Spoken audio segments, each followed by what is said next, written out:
안녕하세요. 애아빠의 이중생활입니다. 오늘은 지난 시간에 이어서 못하는 영어로 업무는 어떻게 진행을 하고 있는지 말씀을 드려보도록 하겠습니다.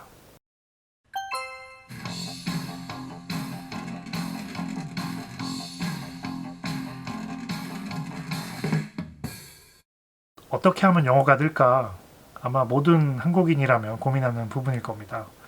저 역시 그랬고, 그리고 지금 이제 영어권에서 먹고 살아야 하는 지금은 더욱 절실히 느끼고 있습니다. 그러니까 뭐 사람은 모두 각자 처한 환경이 다르니까 이제 저의 경우는 이제 참고만 해주시면 좋겠습니다. 처음에 미국 회사에 출근하던 날, 아침에 이제 사무실에 도착을 하니까 사람들이 어떤 넓직한 공간에 다들 서 있었습니다. 서로 이제 영어로 살라살라 하는데 당연히 이제 저는 못 알아듣고 있었죠. 눈치를 보니까 이제 아침 회의를 하는 것 같아서 이제 쭈뼛쭈뼛 이제 무리 구석에 서 있었습니다. 참고로 그때는 이제 저를 미국으로 끌어주셨던 팀장님도 다른 지역에 출장 중이셔가지고 안 계셨어요. 그렇게 있다 보니까 이제 어떤 대장 같은 사람이 나와서 뭐라고 이제 설명을 합니다. 눈치에는 그간 무슨 일이 있었고, 그 다음에 이제 회사 소식 같은 걸 전하는 것 같았어요. 근데 갑자기 사람들이 모두 박수를 치면서 저에게 이제 시선을 딱 주는 겁니다. 그래서 굉장히 당황스러웠죠. 눈치를 보니까 이제 대장 같은 사람이 여기 새로운 멤버라고 소개를 해주는 것 같았어요.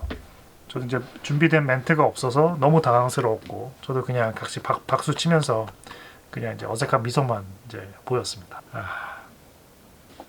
초반에는 내가 바보처럼 느껴질 때가 참 많았습니다. 많은 회의가 있는데 회의 때마다 대부분 말도 못하고 누가 쳐다보면 이제 웃고만 있으니까 쟤 뭐지? 뭐 이런 눈빛으로 나를 쳐다보는 것 같고, 누군가 나에게 질문을 해도 뭐 이렇게 동문서답하고 있으니까 그런 나에게 뭐 질문도 안 하고 난 뭐 누구고 여기는 어디지? 뭐 이런 느낌을 받을 때면 집에 가서 이제 잠도 오지 않았습니다. 계속 이제 이불킥 하고 있는 거죠. 어느 날은 이제 화장실을 갔는데 똥꼬에서 피가 나는 겁니다. 이제 스트레스를 받으면 이런 일이 좀 있곤 하는데, 미국에서 초반에는 정말 피똥을 보는 일이 많았어요. 물론 지금은 다 나았습니다. 대인기피증도 생깁니다. 한국에서는 절대 없었던. 뭐 정확하게 말하면 어떤 외국인 기피증이죠. 주로 이제 한국 식당, 한국 마켓만 가려고 하고 미국인과 대화 섞는 일을 차단하려고 하는 거죠. 오자마자 이제 집을 구했다고 말씀을 드렸는데, 집을 구할 때는 이제 한국인 리얼터가 계셔서 어렵지 않게 구할 수 있었습니다. 근데 이제 그 후에 이제 해야 되는 일들, 예를 들면 이제 전기를 신청하거나 뭐 가스 신청하는 거, 또 뭐 인터넷 설치, 이런 모든 현실적인 상황에서 영어로 해야 되니까 한국에선 별건 아닌 일들이 모두 이제 스트레스로 다가왔습니다. 뭐 제 응가는 계속 빨개져만 갔습니다. 뭐 끝도 없죠 사실. 근데 어쨌든 업무는 이제 진행을 해야 됐습니다. 저는 미국에서 GUI 디자이너로 근무를 하고 있습니다. 이제 그래픽을 만드는 사람이에요. 그래서 저는 이제 그래픽을 멋지게 잘 만들면 되는 거였습니다. 근데 잘 만든다는 과정에는 수많은 사람과의 어떤 교류가 필요합니다. 이 그래픽이 왜 이렇게 나왔는지 어떤 명확한 이유와 설득의 과정이 필요합니다. 또 이 설득을 하기 위해서는 영어라는 도구가 아주 강력한 무기가 됩니다. 근데 저에겐 그 무기가 빈약했으므로 어떻게 보면 전쟁터에 어떤 총 없이 나가는 군인 같은 느낌을 받을 때가 많았습니다. 대신 뭐 저에게는 그래픽이라는 칼이 있었고, 이런 총 대신 칼로 적을 죽이는 연습을 하게 됐어요. 예를 들면 이런 겁니다. 뭐 예를 들어 이 부분에는 어떤 단순하고 강력한 느낌의 어떤 그래픽이 필요하다라는 내용을 전달할 때 말로 하기보다는 이 내용을 설명할 수 있는 많은 그림을 찾아오거나 또는 뭐 예시가 되는 그림을 직접 만들어서 뭐 보여주는 거죠. 그러니까 대부분은 이제 말보다 눈으로 보여주는 게 더 직접적으로 와닿고 이제 수월하게 설득되는 경우가 있습니다. 많았습니다.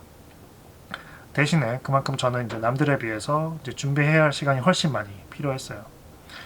그러니까 뭐 PPT로 남 앞에서 이제 발표를 해야 되는 순간이 오면 이 PPT를 만드는데 제 모든 영혼을 넣어서 만듭니다. 그러니까 누가 뭐 굳이 제 설명이 없어도 이 PPT만 보면 다 내용을 알 수 있도록 그렇게 만드는 거죠. 이케아에서 가구를 사시면 설명서가 기억나시나요? 설명서 보면 뭐 텍스트가 하나도 없습니다. 다 그림으로만 돼 있습니다. 뭐 그런 거죠. 그리고 저는 뭐 이렇게 설명할 때 쉬운 단어 또 뭐 짧은 영어로만 설명을 합니다.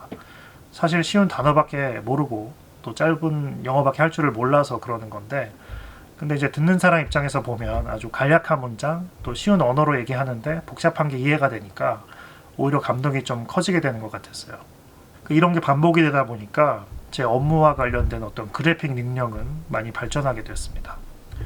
그 전쟁터에서 내가 가진 유일한 무기가 칼인데 내가 죽지 않기 위해서는 정말 이 칼이 늘 날카롭게 서 있어야 됐습니다.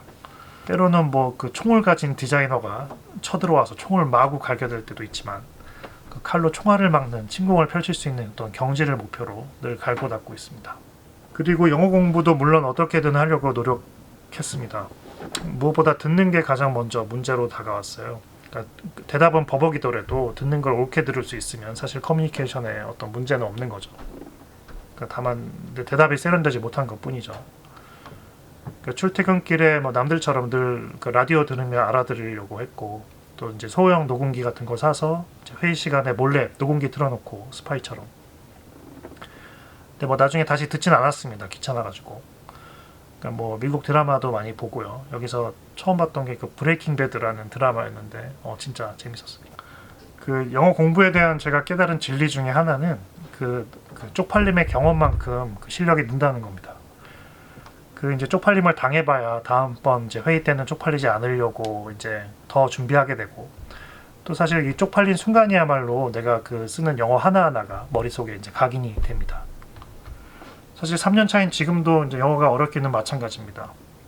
지금도 회의 들어가면 늘 긴장되고 눈치 보고 뭐 그럽니다. 다만 좀 좋아진 부분은 스스로 조금 뻔뻔해진 것 같다는 점입니다. 예전에는 이제 못 알아들으면 어떡하지? 뭐 나한테 질문이 오면 어떡하지? 뭐 그런 걱정이 있었는데, 요즘은 못 알아들으면 이제 서슴없이 이제 다시 묻기도 하고, 내가 지금 이제 영어를 좀 배우는 중인데 뭐 이런 식으로 좀 이제 양해를 구하기도 하고 그럽니다. 사실 뭐 제가 그래픽 하려고 이제 스카웃된 거지 영어를 잘해서 스카웃된 건 아니니까요. 그래도 어쨌든 간에 뭐 영어는 잘했으면 좋겠습니다. 그 요점은 내가 잘하는 것에 집중을 하니까 어떻게든 업무는 진행이 되더라입니다. 그리고 좀 나이스한 그래픽을 보여줬더니 저에게 이제 관심을 가지고 다가오는 사람도 생겼고요. 그러다 보면 또 저는 이제 영어를 또 해볼 수 있는 기회가 생기고 하는 것이죠. 그리고 사실 이제 같이 일하는 사람들이 기본적으로 이제 착합니다. 여기가 도시가 아니라 좀 시골 쪽이라서 어떤 시골 인심 뭐 이런 느낌이 좀 있어요. 좀 착하고 좀 시골 느낌. 그래서 이제 내가 이제 먼저 다가가면 이제 외면할 사람은 사실 없는데 괜히 이제 혼자 주눅 들어서 뭐 철벽을 깔고 뭐 그랬던 거죠. 초반에는 안타까운 부분입니다. 뭐 가끔 이런 생각을 할 때가 있습니다. 내가 영어만 좀 더 잘했어도 해외에서 잘 먹고 잘 살 텐데, 한 번 더 생각하면 이거는 그 정답은 아닌 것 같아요. 영어는 도구일 뿐 영어 자체가 날 잘 먹고 잘 살게 하는 것 같지는 않습니다. 그러니까 물론 이제 영어를 가르치는 분이라면 다른 얘기가 되겠지만요.